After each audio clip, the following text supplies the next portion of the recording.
ஏங்க உங்களுக்குலாம் மனசாச்சே இல்லையா? நீங்களாம் மனுஷங்க தானே?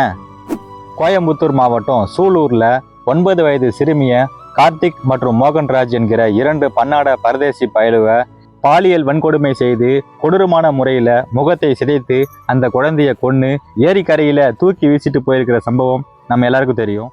இந்த செய்தி பரபரப்பாக ஊடகங்களில் பேசப்பட்ட பொழுது ஒரு காணொளியோட கருத்து பக்கத்துல விசிலுக்கு வாக்களித்த முதலமைச்சர் ரசிகை ஒருவர் மனசாட்சியே இல்லாம ஒரு கருத்தை பதிவு பண்ணியிருக்காங்க.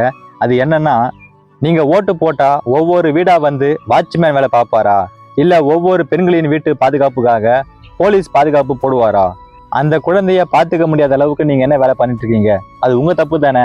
நல்லவன் ஒருத்தன் ஆட்சிக்கு வரக்கூடாது, அவன் எந்த நல்லதும் பண்ணக்கூடாது, வந்தா அந்த மனுஷனை சும்மா போட்டு சாகடிச்சுக்கிட்டே இருக்கிறீங்க அப்படின்னு மனசாட்சியே இல்லாம ரசிக மனப்பான்மையில இந்த கருத்தை பதிவு பண்ணியிருக்காங்க. நான் தெரியாம தான் கேட்கறேன், உங்க வீட்டுல இது போல சம்பவம் நடந்தா நீங்க அமைதியா இருப்பீங்களா?